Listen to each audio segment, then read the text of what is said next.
प्रभूचा गौरवस्सो आत्ता आणि सदा सर्वदा. आत्ता आणि सदा सर्वदा प्रभूचा गौरवस्सो. पित्याचा गौरव, पुत्राचा गौरव, आत्म्याचा गौरव करा. पित्याचा गौरव, पुत्राचा गौरव, आत्म्याचा गौरव करा. पिता माझा स्वर्गी, पुत्र माझा सोबती, आत्मा माझा कैवारी. पिता माझा स्वर्गी, पुत्र माझा सोबती, आत्मा माझा कैवारी. पित्याचा गौरव, पुत्राचा गौरव, आत्म्याचा गौरव करा. पित्याचा गौरव, पुत्राचा गौरव, आत्म्याचा गौरव करा. पिता देतो प्रेम, पुत्र देतो शांती, आत्मा देतो कृपादान. पिता देतो प्रेम, पुत्र देतो शांती, आत्मा देतो कृपादान. पित्याचा गौरव, पुत्राचा गौरव, आत्म्याचा गौरव करा. पित्याचा गौरव, पुत्राचा गौरव, आत्म्याचा गौरव करा. उद्या पेंटेकॉस्ट आणि म्हणूनच आज आपण पवित्र आत्म्याचं ख्रिस्त सभेमधील जे कार्य आहे त्यावर आपलं चिंतन करणार आहोत. ख्रिस्त सभेमध्ये पवित्र आत्म्याचं कार्य 3 ते 4 प्रकारे सुरू असतं. पहिला महत्त्वाचा प्रकार आहे बायबलच्या शब्दाद्वारे, की जो बायबलचा शब्द पवित्र आत्म्याने प्रेरित झालेला आहे तो वाचत असताना पवित्र आत्मा आपल्यामध्ये कार्यरत असतो आणि आपल्याला त्या बायबलचा शब्दाचा अर्थ समजून सांगत असतो. त्या बायबलच्या शब्दावर आधारित ख्रिस्त सभा आपली शिकवण देत राहते. दुसरं कार्य आहे विविध साक्रामेंतामधील पवित्र आत्म्याचं कार्य.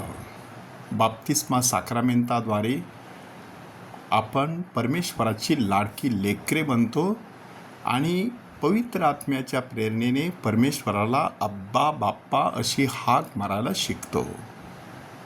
आणि त्यामध्ये वापरण्यात आलेली 2 प्रतीकं ही पवित्र आत्म्याच्या उपस्थितीची प्रतीकं आहेत. पहिलं प्रतीक आहे पाण्याचं आणि दुसरं प्रतीक आहे तेलाचं, की बाळाच्या किंवा उमेदवाराच्या डोक्यावर पाणी ओतून त्याला बाप्तिस्मा दिला जातो आणि त्याच डोक्यावर टाळूला पवित्र तेलाचा अभिषेक केला जातो. ही कसली आठवण आहे? यार्देन नदीमध्ये प्रभू येशू ख्रिस्ताचा पाण्याने बाप्तिस्मा झाल्यानंतर कबुतराच्या रूपाने परमेश्वराने त्याला अभिषेक केला. अगदी त्याप्रमाणे प्रत्येक ख्रिस्ती व्यक्ती बाप्तिस्म्याच्या वेळेला परमेश्वराचं लाडकं लेकरू बनत असते. पवित्र आत्मा त्या व्यक्तीवरती उतरत असतो. दृढीकरण साक्रामेंतामध्ये पुन्हा एकदा तेच क्रिझम तेल उमेदवाराच्या कपाळाला लावलं जातं आणि त्या व्यक्तीला सांगितलं जात असतं, पवित्र आत्म्याची खून स्वीकार. आणि मग प्रथम ख्रिस्त शरीर साक्रामेंतामध्ये भाकर आणि द्राक्षारसावरती धर्मगुरू आशीर्वादपूर्वक हात ठेवतात, तेव्हा त्यांचं रूपांतर येशूच्या शरीर आणि रक्तामध्ये होत असतं.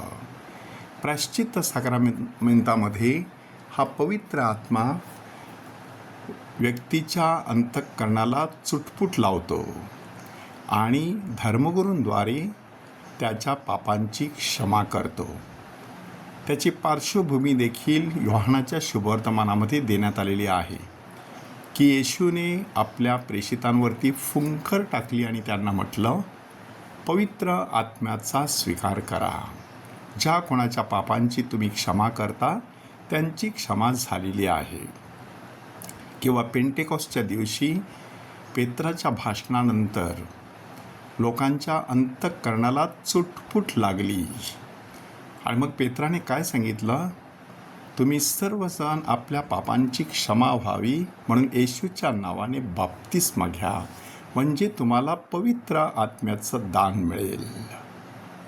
रुग्णाभंग साक्रामेंतामध्ये सुद्धा पवित्र आत्मा उमेदवाराच्या डोक्यावर हात ठेवते वेळी त्या व्यक्तीच्या अंगावरती पवित्र पाणी शिंपडते वेळी आणि त्या व्यक्तीला रुग्णाचं तेल लावते वेळी अवतरत असतो.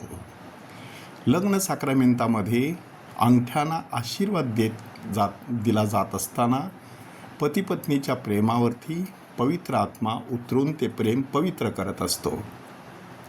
गुरुदीक्षा साक्रामेंतामध्ये उमेदवाराच्या डोक्यावर हात ठेवून प्रार्थना केली जात असते. सर्व उपस्थित धर्मगुरू डिकनच्या डोक्यावर हात ठेवून प्रार्थना करतात.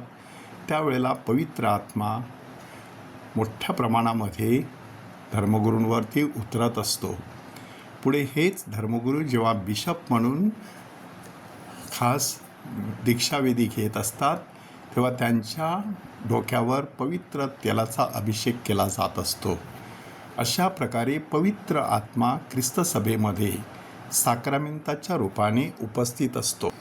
पवित्र आत्म्याची तिसरी उपस्थिती आहे आणि ती म्हणजे विविध कृपादानांचा वापर. ख्रिस्त सभेच्या उन्नतीसाठी, सार्वजनिक हितासाठी परमेश्वरांनी दिलेली कृपादानं वापरायची आणि त्याद्वारे पवित्र आत्मा कार्यरत असतो. आपण स्वतःला प्रश्न विचारूया की जसा ख्रिस्त सभेत पवित्र आत्मा कार्यरत आहे तसा माझ्या कुटुंबात आणि माझ्या हृदयात हा पवित्र आत्मा कार्यरत आहे का? प्रभूचा गौरव असो आत्ता आणि सदा सर्वदा. आत्ता आणि सदा सर्वदा प्रभूचा गौरव असो.